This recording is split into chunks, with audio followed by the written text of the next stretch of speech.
Topeka, Texas, my hometown, is a land of vanished natural springs. Springs which flowed along Toole Creek and its branches.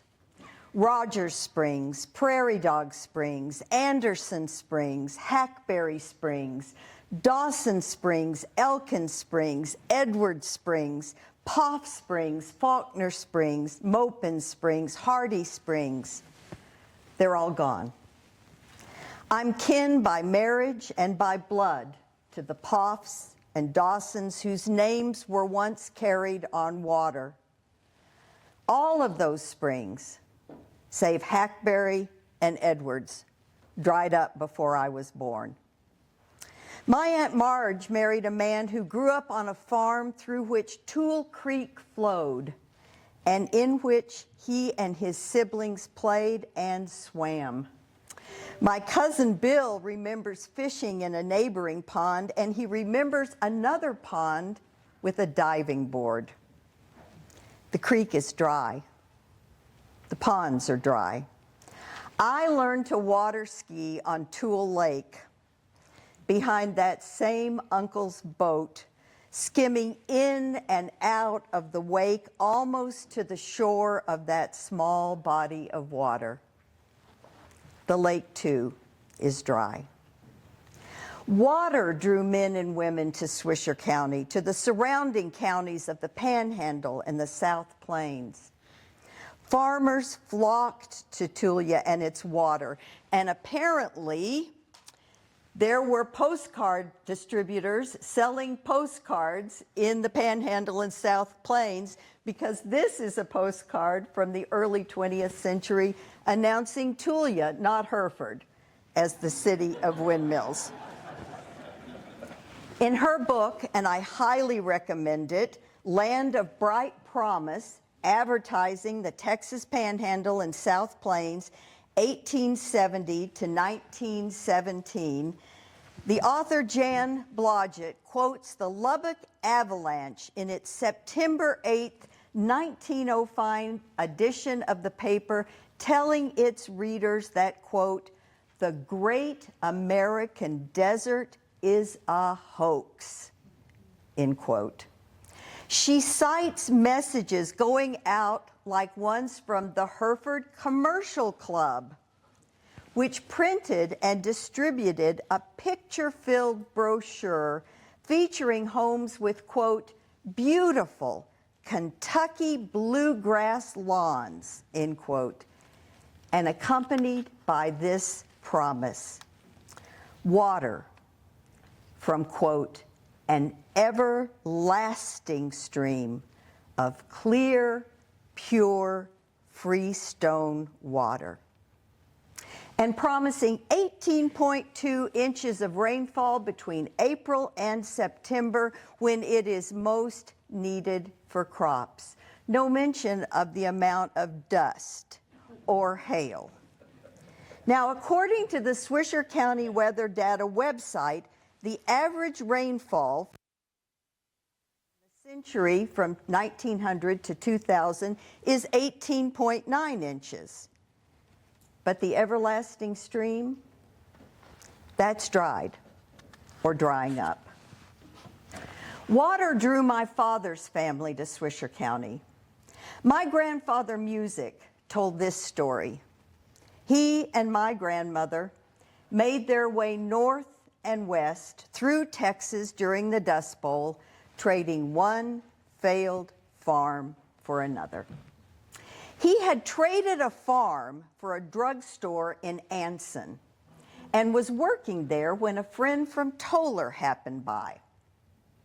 The man was surprised to see my grandfather, a man so attuned to the land that he would take out his pocket knife and dig up weeds, even sprouting in city sidewalks. And the friend said, "Jeff, what are you doing here?" And my grandfather replied, "Starving to death." The man said, "You ought to go to Swisher County. There's plenty of water there." The friend had said the magic word, water. My grandparents, my father, his brother, and sister moved to Tulia in the mid-1930s. My father married my mother, born in Tulia in 1918. My uncle and aunt married Tulia natives. They wed themselves to the land and the water and its people. And all 5 of them are buried in Rosehell Cemetery, just outside of town. This story is part of a tragedy. Like all classical tragedies, it's a story of ascents and descents, of rising high and falling low. And like all classical tragedies, it's a story involving whole communities.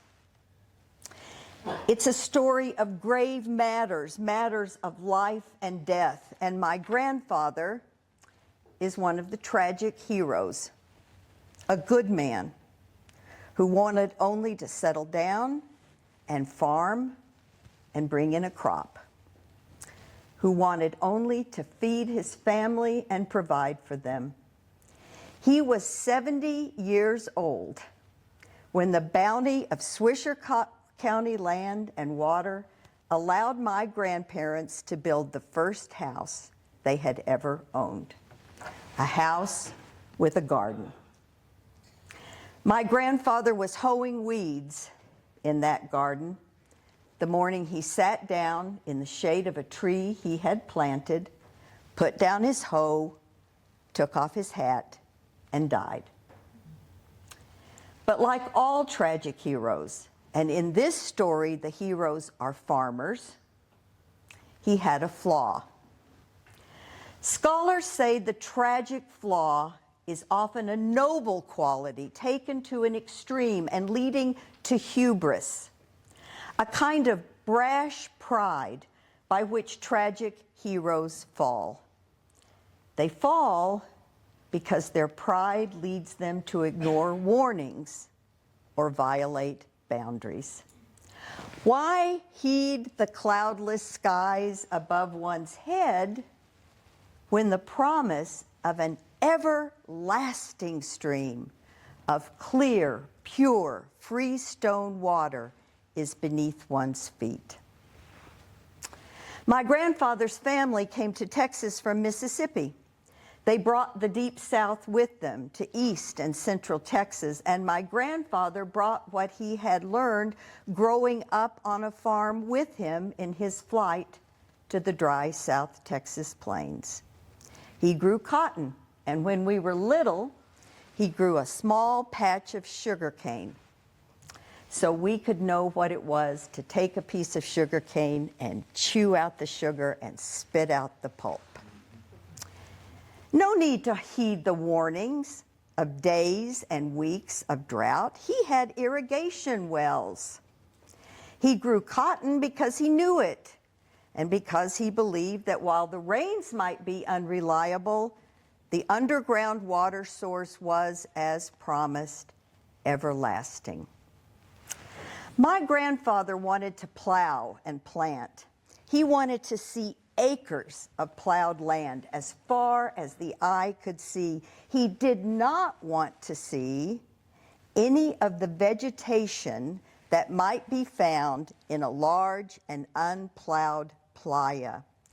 The names of that vegetation sounding like something in a child's jump rope song: buffalo grass, blue grama, western wheatgrass, silver blue stem, barnyard grass, gray ragweed, spike rush, lamb's quarters, knotgrass, curly dock, devilweed, aster, smartweed, cocklebur, cattail, and bulrush. To my grandfather, those were weeds. He wanted to see ears of corn and cotton bolls and stalks of wheat. He did not want to see weeds. When my brother was diagnosed with the cancer that would kill him just after his 42nd birthday, his oncologist was interested to learn of the summer when, as a teenager, he had worked as a flagger, marking rows for crop dusters, helping them to spray herbicide straight and true. My brother was drenched, just like the invading plants, which, as it turns out, were not the invaders after all. The buffalo grass, the blue grama, the western wheatgrass, they belonged there and kept the land healthy. This is a tragedy, remember, and ignoring the warning of what had grown on this land from long before the farmers came may have taken more than the water.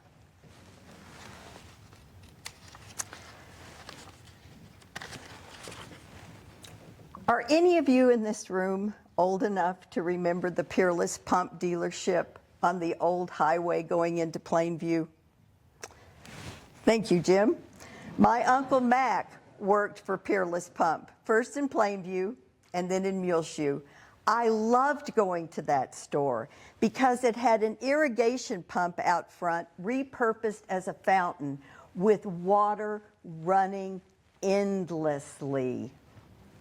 It was a reminder of the promise my grandfather thought he had made with this land, or that this land had made with him. He would work hard and never again be overcome by drought. The rains might not come, but the pumps would pull up the shortfall and more from the vast underwater aquifer on which we live. A few months ago, I drove to the Swisher County Museum on Southwest 2nd Street, which is open Monday through Friday, 9 to 12 and 1 to 4. The museum is next door to the Family Dollar, a store open 7 days a week from 8 a.m. to 10 p.m. In the museum archives, I find advertising brochures from the early 20th century encouraging people to move to Swisher County. There are photographs of children playing in the springs, pictures of fields of strawberries. The advertising slogan is cheap land, plentiful water. I asked the museum curator for directions to the lake bed where I once water skied. I want to see what remains. The curator was born in Alaska. He moved to town after marrying a Tulia girl. He's heard tell of Tule Lake, he says, but he never saw it. He tells me there's nothing to see. No marker, no plaque, no proof that water was ever there. And a sign again, I think, that we are talking of a tragedy. He says, the only way to tell you're close to where Tule Lake used to be is to look for the golf course. I go into the Family Dollar, just west of the museum. The message there is cheap goods, plentiful stock. There are stacks and stacks of multicolored plastic buckets, too small and too flimsy to carry water. They are buckets which cannot fill a bucket's promise. I walk about 5 blocks to the town square. Most of the stores are closed. I was born in 1952, the same year Nebraska farmer Frank Zybach received a patent on his invention, the center pivot irrigation machine. The Zybach self-propelled sprinkling apparatus has been compared to the invention of the tractor, to the end of the use of draft horses and oxen for plowing.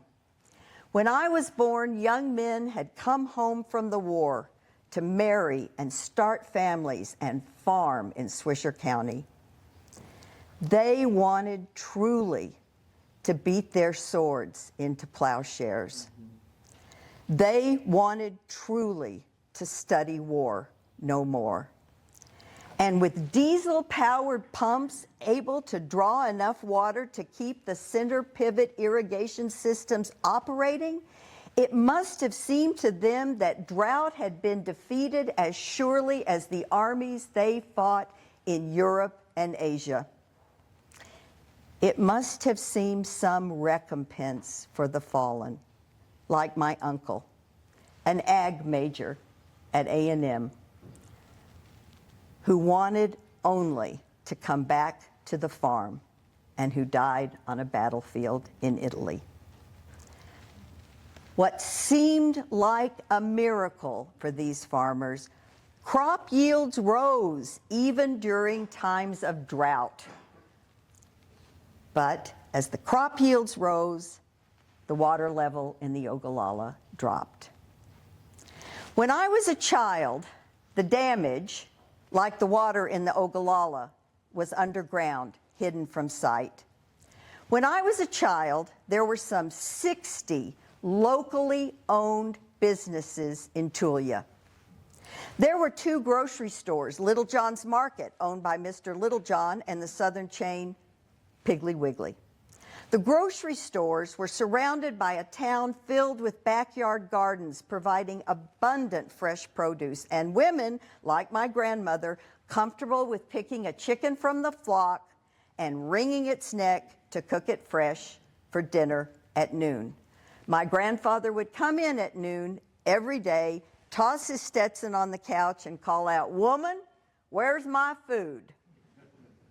City Drug provided over-the-counter and prescription medicines, while a second pharmacy, Hurd and Jones, also offered a lunch counter and toy and housewares departments. Amberns stocked women's clothing and lingerie, as well as china, pottery, crystal, glassware, and silverware, all a Tulia bride might want on her wedding registry. In late December 1978, my grandmother, standing at the registry, confided to Ms. Ambern her desire to die. She'd buried her husband and her sons, and she was ready to go. And Ms. Ambern, who was a business owner but also a neighbor and a friend, listened and advised her to pray on it, which she did. Her prayers were answered, and early in the new year, she died.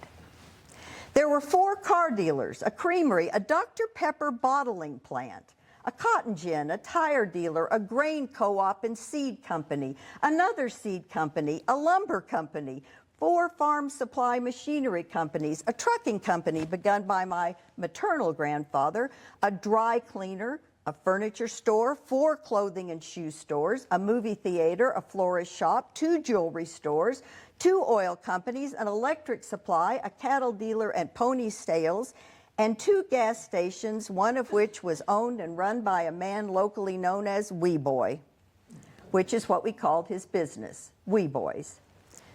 "You know why he's called Wee Boy?" my grandfather would ask and answer grinning, "'Cause he's so tall." A locally owned bank, the First National Bank of Tulia, anchored 1 full corner of the courthouse square. It was built of the same brick and in the same solid style as the First Baptist Church of Tulia just down the street. There was a weekly newspaper owned and edited from 1950 to 1975 by H.M. Baggerly, familiarly known as Mr. Democrat. Baggerly wrote a column in each issue, the country editor rumored to be a favorite of Lyndon Johnson and Sam Rayburn and other members of the Democratic Party.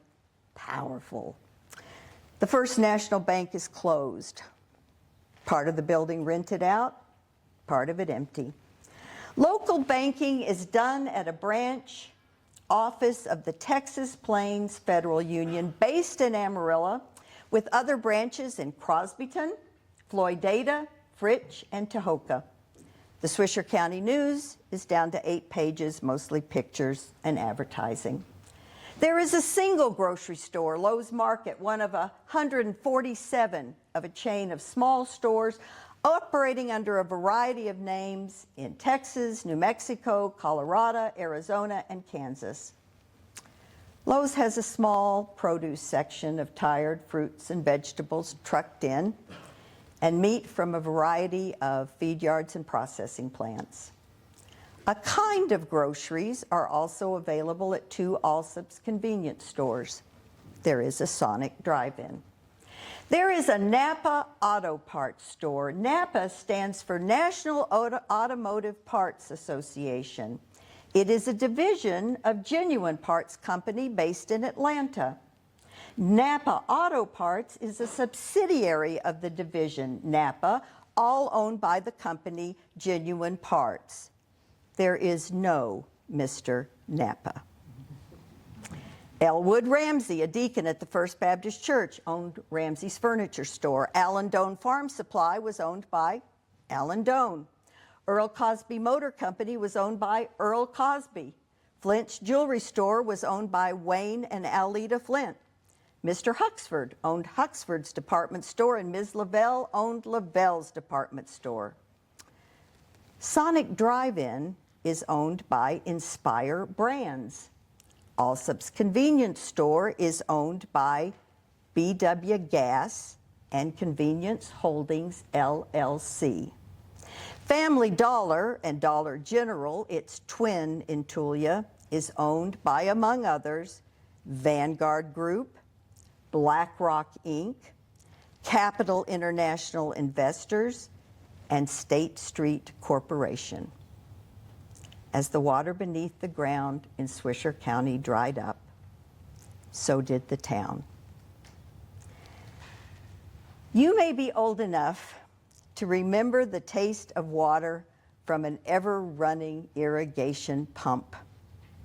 It was sweet, the best water I ever tasted. The only warning I ever remember about drinking from the pump did not involve the water running down the rows, spilling into the ditches along the road. The only warning about drinking irrigation water was from my mother, and it was about an accident, not a tragedy. She told us all about a woman she knew who, when she bent over to get a drink, realized too late the strands of her long black hair had gotten caught in the machinery of the pump. She was scalped, my mother said. I learned to hold my hair back fast with one hand as I leaned into the flow. But as the levels of that good water dropped, the people of Swisher County had to look elsewhere to supplement the supply. In the early 1970s, construction began on the McKenzie Reservoir, located in Briscoe County, 27 miles east of Tulia. Now, with 95% of groundwater going to irrigation, municipal water in Swisher County is supplied by the McKenzie Reservoir, which draws from Toole Creek in the Red River Basin. Chemically treated surface water doesn't taste like groundwater straight from the aquifer. The water in Tulia is no longer sweet, hasn't been sweet for a long time. So it was not surprise I felt as I stood before the feature, which more than any other speaks to me of the tragedy of this time and place. The Primo Water Refill Station on the concrete slab outside the Family Dollar. It seems right it should be there outside the Family Dollar if it must be anywhere at all. Primo Water Refill, with dual headquarters in Tampa, Florida and Stamford, Connecticut, advertises its 9-step process of filtration, sterilization, and mineral addition in order to make local water, quote, safe and palatable. Not sweet, not refreshing, safe and palatable. I stand in Swisher County and I look about me. I imagine how this land looked when the natural springs flowed. It must have been a vision for those first farmers, I think. A vision of a kind of Eden. Army Captain Randolph Marcy led his detachment in search of the source, much disputed, of the Red River in June 1852.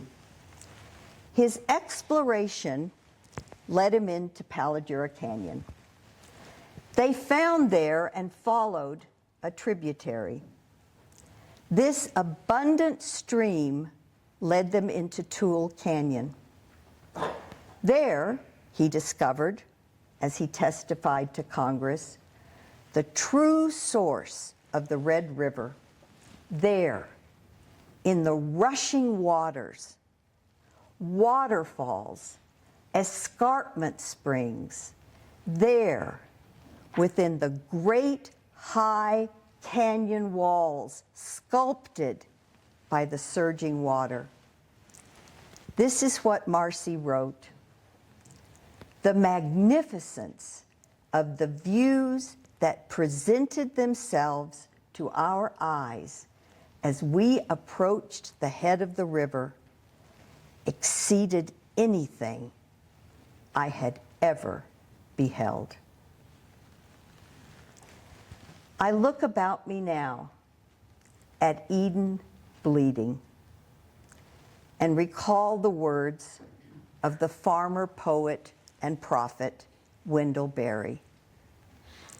This was a garden once, a good and perfect gift.